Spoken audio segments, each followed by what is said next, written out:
A graça do nosso Senhor Jesus Cristo, o amor de Deus e a companhia do Espírito Santo estejam conosco neste momento. Amém.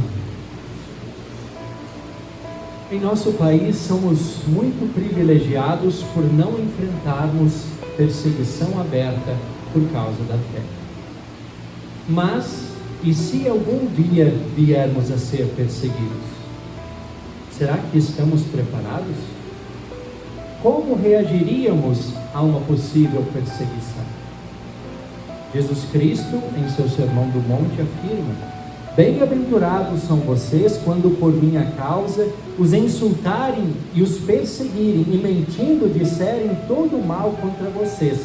Alegrem-se e exultem, porque é grande a sua recompensa nos céus, pois assim perseguiram os profetas que viveram antes de vocês. Será que de fato aceitaríamos a perseguição da forma alegre e exultante como Jesus a descreve? Será que é possível alegrar-se e exultar em meio a insultos e perseguição? São perguntas bem difíceis de responder. Se olharmos para a realidade do nosso país, eu ouso afirmar que muitos cristãos não estão preparados para uma possível oposição e perseguição. E por que digo isso? Basta olhar para a maneira como muitos cristãos tentam desesperadamente conquistar uma suposta paz e tranquilidade para o cristianismo em terras brasileiras. E muitos cristãos acreditam que a melhor maneira de fazer isso seria através de um governo cristão. É claro que ter governantes cristãos é sim algo bom, mas não é a garantia de que teremos somente paz e tranquilidade para o cristianismo. O maior problema é que esse desejo de muitos cristãos acaba também despertando o interesse daqueles que querem alcançar o poder, que passam a se utilizar de discursos cristãos, mas em muitos casos não passam de hipócritas e interesseiros, que querem apenas usar os cristãos para alcançarem seus objetivos pessoais. Aqui precisamos ligar o sinal de alerta. Achar que união de igreja e Estado podem garantir a paz e a tranquilidade para o cristianismo é um grande equívoco. Uma relação muito íntima entre igreja e Estado costuma ser extremamente perigosa e danosa, tanto para a sociedade como para os cristãos. A função primordial do Estado é garantir a ordem aqui na terra. E para isso ela se apoia nas leis civis, na Constituição, e se necessário ela deverá inclusive fazer uso da força para que essa ordem seja mantida. Já a função da igreja é conduzir pessoas para a vida eterna.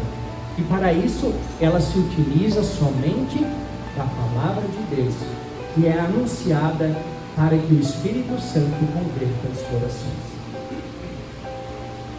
Quando a igreja e o Estado se aproximam demais, suas funções correm o sério risco de serem confundidas.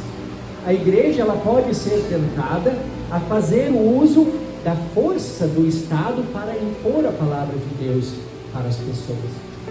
E isso é altamente prejudicial, tanto para a igreja como para o Estado. Ninguém deve impor a palavra de Deus a alguém. Ninguém deve ser forçado a crer. Jesus nunca fez isso. Não há nenhum texto bíblico que fundamente tal prática.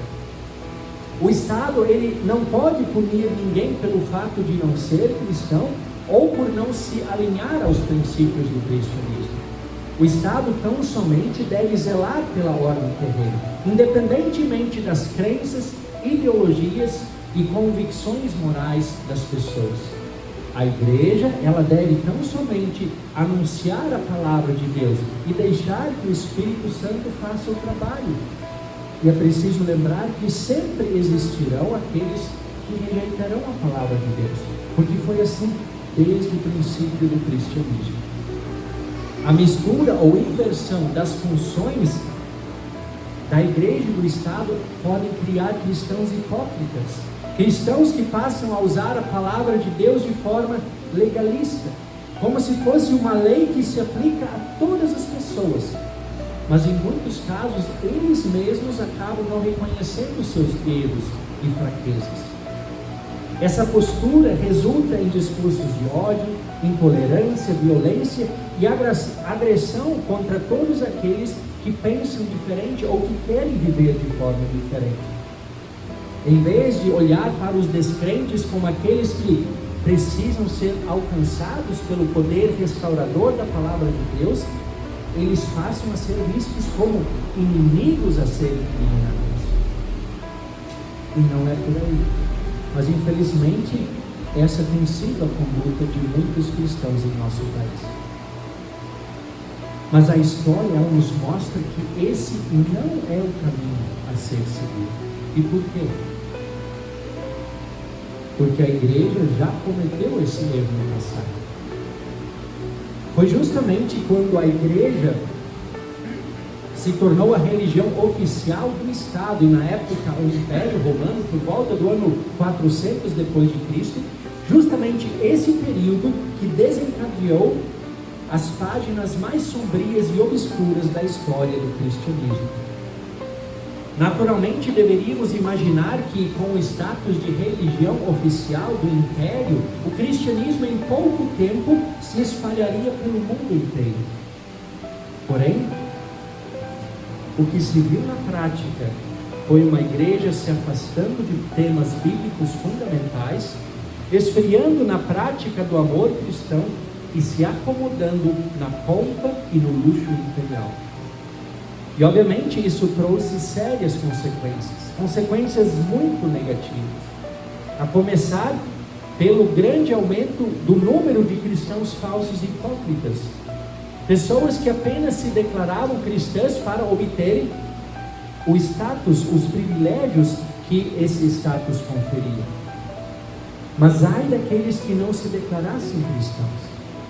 Porque se lá no início os cristãos foram perseguidos, quando o cristianismo se tornou a religião oficial do Império, os pagãos passaram a ser perseguidos e tiveram que se converter à força.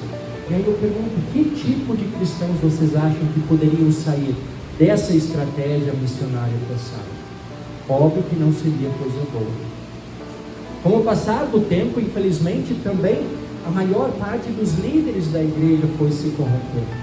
Eles substituíram as escrituras sagradas por tradições humanas. Passaram a reivindicar para si a autoridade que pertencia somente ao Estado.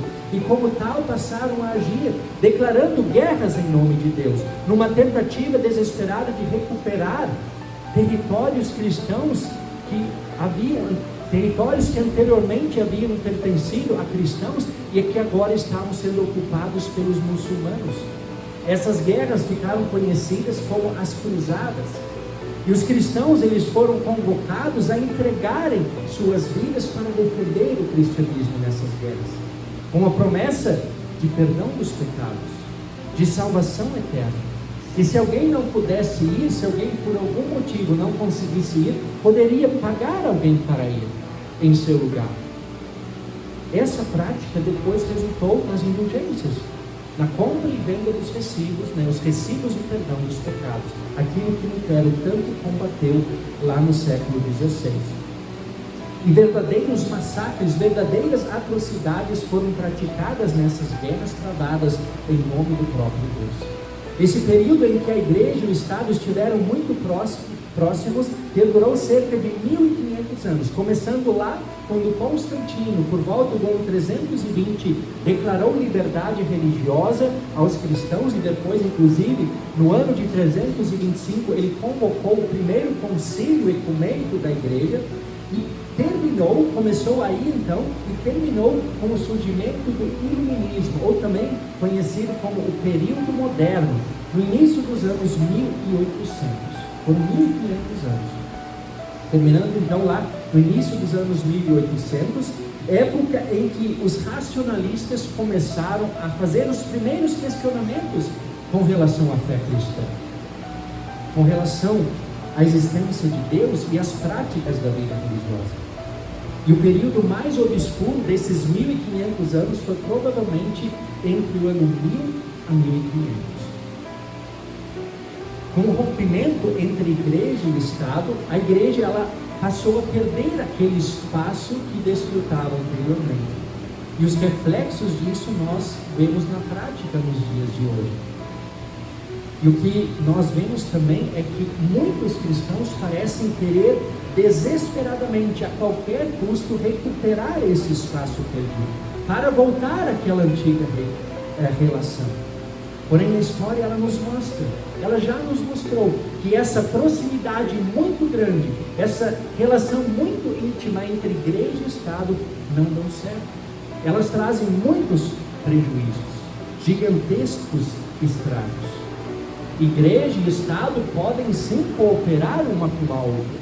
A igreja anunciando fielmente a palavra de Deus, praticando o amor cristão na sociedade, aconselhando e orando pelas autoridades, mas sem interferir diretamente naqueles assuntos que competem somente ao Estado.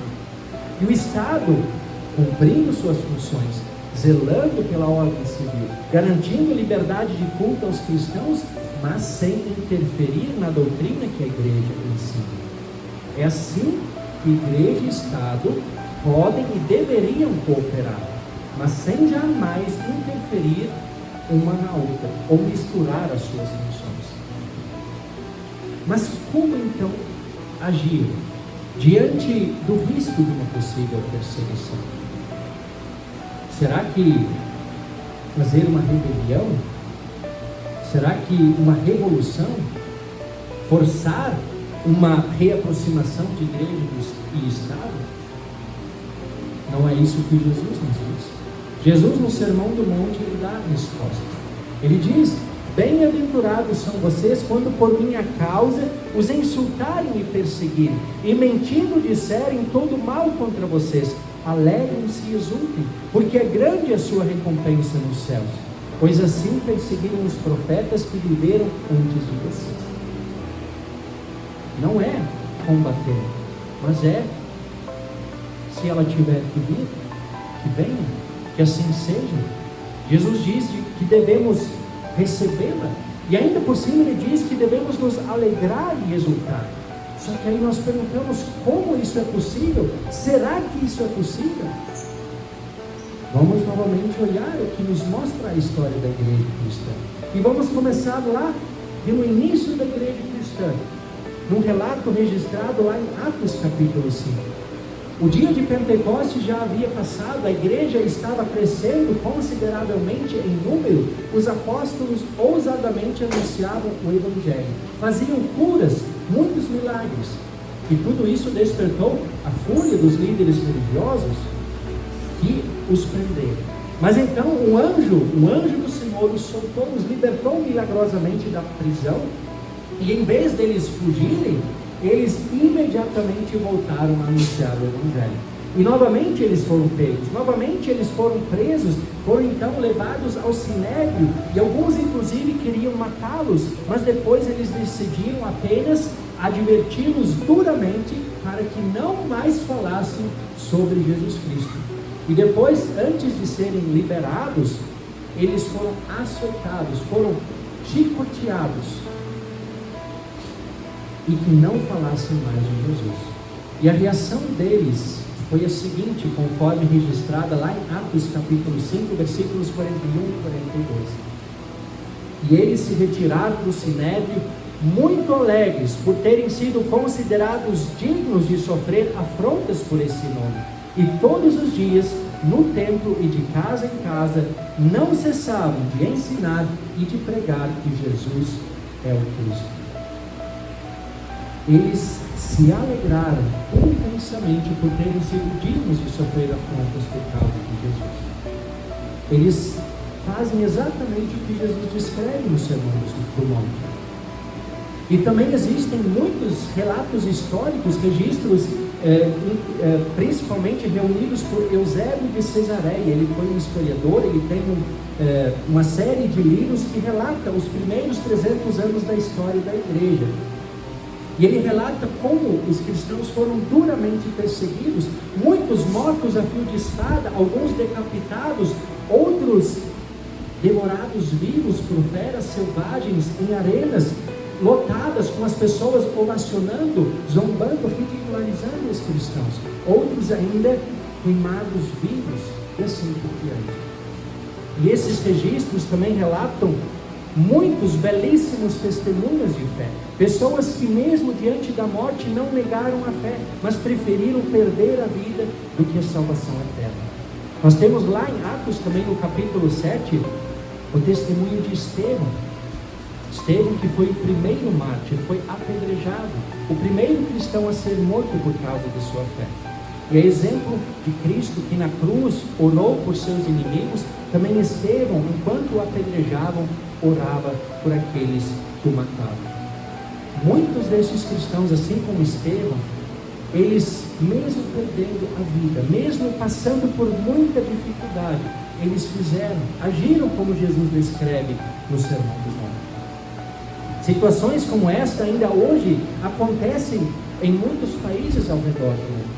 De acordo com o site Portas Abertas, que é uma ONG que dá assistência a cristãos perseguidos, atualmente 360 milhões de cristãos são perseguidos ao redor do mundo. E ainda hoje, muitos desses cristãos têm dado belíssimos testemunhos de fé, se alegrando e exultando, mesmo em meio a insultos, perseguição e morte. Jesus advertiu os seus discípulos: se alguém quer vir após mim, negue a si mesmo, tome a sua cruz e siga-me. Essa cruz é justamente a oposição que poderemos enfrentar por causa da fé em Jesus Cristo. E é importante frisar isso, porque muitas pessoas acham que qualquer dificuldade desse mundo é uma cruz. Mas cruz de verdade é sofrer por causa da fé em Jesus Cristo. E também existem aqueles que acham que cruz estaria relacionada a algum tipo de perseguição política ou ideológica. Pessoas que muitas vezes defendem cegamente líderes humanos, os idolatram como se fossem deuses, e quando são contrariados sentem-se ofendidos, insultados, perseguidos. Mas isso não é cruz. Jesus, ele nunca disse: felizes são vocês quando os insultarem e perseguirem por causa de político A ou B. Não, ele disse: felizes são vocês quando os insultarem e perseguirem por minha causa. Não por causa de um ser humano, mas por causa dele, por causa de Jesus. A verdadeira perseguição, ela sempre estará sob o olhar misericordioso e compassivo de Deus.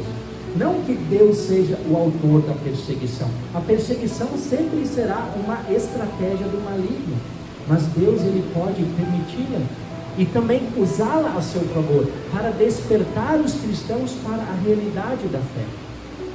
Foi assim no início da igreja cristã. Jesus, ele tinha ordenado que após o envio do Espírito Santo no Pentecostes, o Evangelho fosse anunciado em Jerusalém, por toda a Judéia e Samaria, então até os confins da terra. Mas a maioria dos cristãos se acomodou em Jerusalém. Foi somente quando se levantou uma grande perseguição contra os cristãos na cidade de Jerusalém que eles se espalharam pela Judéia, pela Samaria, e por onde eles iam, anunciavam o Evangelho. E assim ele alcançou os confins da terra, como nós vemos hoje. Podem acreditar, a perseguição aos cristãos, ela contribui muito mais para a missão da igreja do que impor a palavra de Deus a alguém. Os primeiros anos, os primeiros 300 anos do cristianismo são uma prova clara disso. A perseguição foi intensa nesse período, mas a igreja cristã cresceu espantosamente. As maiores produções teológicas, os credos, doutrinas fundamentais da igreja foram produzidos nesse período de dificuldade ou de perseguição.